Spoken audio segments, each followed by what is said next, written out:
amma immoo akka haareetitti nu sarbuu barbaadan. Kana uummanni keenya dura dhaabbachuu qaba jechuudha. Gaa'olalu seera mataasaa qaba. Seera addunyaattu jira. Waar waan jedhamu jira. Dirree waraanaa irratti rukutuun walitti dhukaasanii wal ajjeesuu danda'an. Nama booji'ame akka itti qabatamu jira. Nama deeggaraa garee tokko jedhamee yaadamullee yoo qabame akkaataa itti qabamu jira. Nama mana hidhaa keessaa baasanii as boosatitti. Boosatti fagoo miti bakka dirree waraanaa homaan jirretti. Ablammii lama kan ajjeesan guyyaa tokkotti. Maaliif ajjeefamu namni? Wallaggatti dheengadda fakkeenyaaf komishiniin poolisii Oromiyaa nama loltuu warra bosonaa keessaa baqaa dha'ee ture. Maal dhageenya borumtaasaa haadha abbaan nama sanii ajjeefame maal jechuudha? Nama haadha abbaan nama umriin isaa waggaa 18 oliitiif akkamitti gaafatama ta'a? Osoma ta'ee maal jechuudha nama tokko ani waggaan Ameerikaa turetti waggaan Ameerikaa ture mootummaa as ture wajjin du'aa jiruudhaan wal barbaadaa turetti yeroo isaan ajjeesuuf yaalaa turanitti yeroo anis mootummaa isaanii ummata kana wajjin ta'ee foon qolchuudhaaf ifaan ifatti hojjechaa ture sanitti haati diyyee kana turte. Mootummaan sun haadha diyyaa ajjeefne.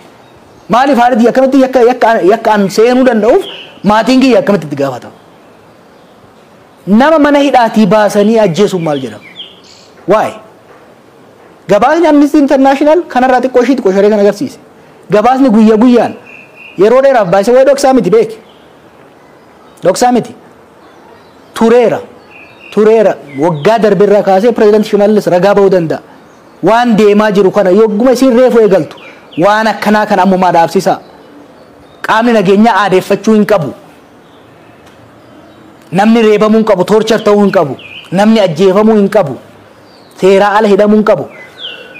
Namni tokko shakkamaa yoo ta'e hin qabama, hin qoratama. Abbaan alangaa himata itti bana, mana murtii geessa. Manni murtii ragaa bitaa mirgaa dhaggeeffatee itti mura. Hin adabamaa jechuudha.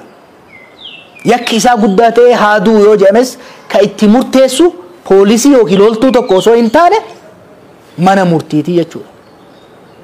Malee nama lafumaa gadi fuudhanii tumuun ajjeesuun akka fedhanitti osoo mana murtiin geessin hidhuun kanaaf miti kan qabsoofne kanaaf miti ilmi namaa kan biyya kanatti dhume. Sirna wayyaanee bar Tigree waan ta'aniif waliin lolleeni. Miti Tigree waan ta'aniif miti. Hidhaa fi ajjeechaan nama keenyarraa haa dhaabbatu jenneeti. Manni hidhaa afaan Oromoo dubbachuu haa dhaabbatu jenneeti. Namni seera ala hin hidhamin, namni hin ajjeefamin, hin gidirfamin, hin tumamin jenneeti. Ammas yoo kan ta'u taate mootummaa kanaanis wanni wal dura nu dhaabaa jiru namni keenya ajjeefamuu hin qabu. Namni keenya seera ala hidhamuu hin qabu. Namni keenya reebamuu hin qabu. Maal jechuudha? Waggaa 150 alagaadhaan reebamaa turre har'a immoo jara keenya warra jennu namni keenya waggaa 5 ajjeefamu. Akka hoolaatitti goronootti naqamee walirra ciibsamee hidhamu. Deettuun waggaa ajjeefamtu maal jechuudha? Kana callifnee akka teenyoo keegan taate abadan this is not going to happen. We will not tolerate.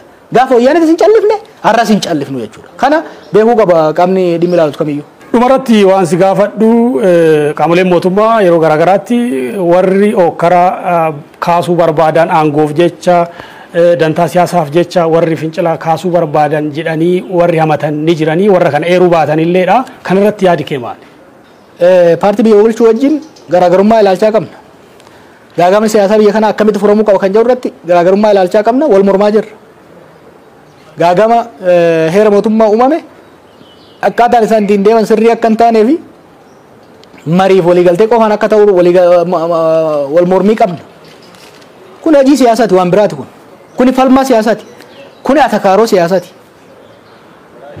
Nama ajjeesuun garuu siyaasa miti. Nama mana hidhaatii baasanii rashanuun siyaasa miti. Nama magaalaa keessatti maaliif nu laalte jedhanii tumuun siyaasa miti. Nama osoo himata ittiin banin guyyaa 15 ji'a 2 ji'a 3 hidhuun siyaasa miti. Kuni sarbamuu namummaati. Kuni namummaa namarraa mulquudha. Oromummaa namarraa mulquudha. Kuni garaagarummaa siyaasatii miti.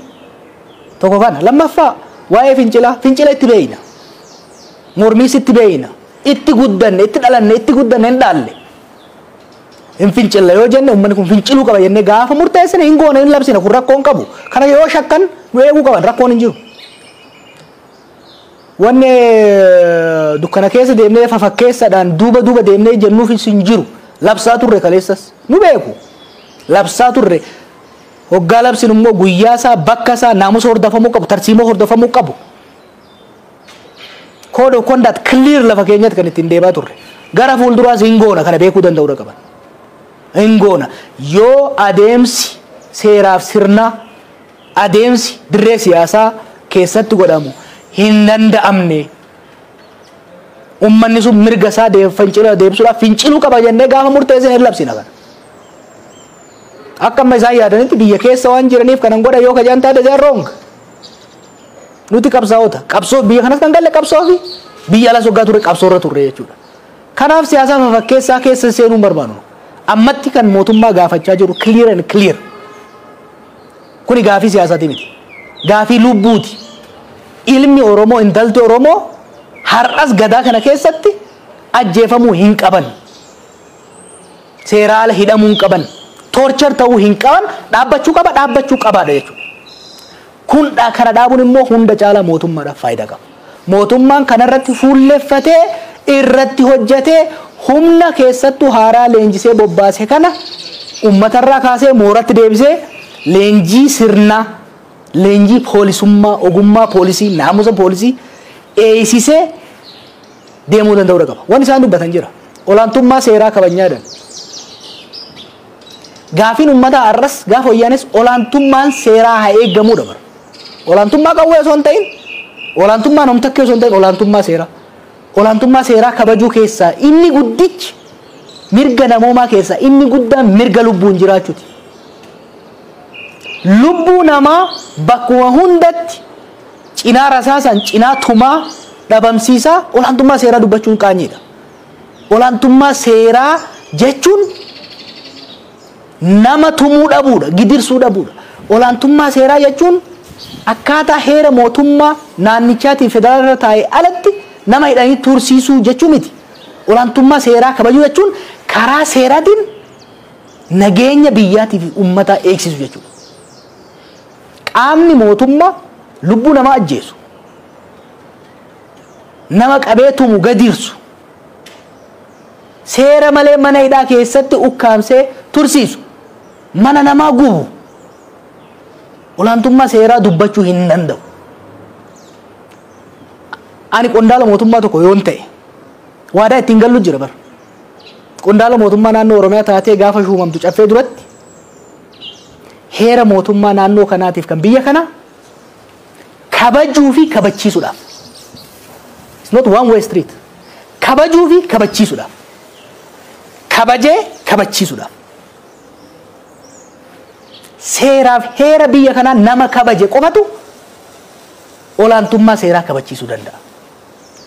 Heeraaf seera biyya kanaa osoon kabajin miilaan irra deema ajjeesaa torchar nama godhaa mana namarratti gubaa haadha abbaa nama ajjeesaa daa'imman ajjeesaa gidirsaa qaama biraatiin olaantummaa seeraa kabaji jechuun akkamitti danda'ama? Hin danda'amu. Kanaaf wanni jechuu barbaannu keessattuu poolisii Oromiyaatii fi qondaala mootummaa jiraniin ummata Oromoo ummata Oromiyaa ajjeesaa hidhaa gidirsaa biyya bulchuun hin danda'amu. Olaantummaa seeraa kabachiisuudhaaf dura seera jalatti bulu seera kabajuudha gaafata. Ummanni Oromoo immoo ifateera ajjeefamuu. Ummanni Oromoo akka hoolaatitti abbaan arge qe'ee keessaa fuudhee isa hidhuu ifateera. Ifannaan fincileeti warra baankiif taankii isaa abdatee waggaa 27 nurratti fincaaraa ture kan likkii galchee qe'ee ofitti galcheef waan biraatiif miti. Ajjeefamuu, hidhamuu, saamamuu, dhiitamuu waan ifateef. Har'as afaan Oromoo dubbataa ani Oromoodha jecha sin ajjeesaa ati gajja'ina jalatti buli. Sin dhiita ati naa dhiitami, sin saama ati naa bitami jechuun is not going to work biyya kana keessatti. Hin fudhannu jechuudha kana. Ummanni kunis hin fudhatus hin qabu jechuudha. Kuni siyaasa miti. Kuni siyaasa miti. Kuni waa'ee namummaati. Kuni mirga uumamaan Rabbi nuu kenne. Ka ummanni keenya immoo lubbuu isaa aarsaa godhatee diina harkaa baaffatee goonfateedha amma immoo akka haaraatitti nu sarbuu barbaadan.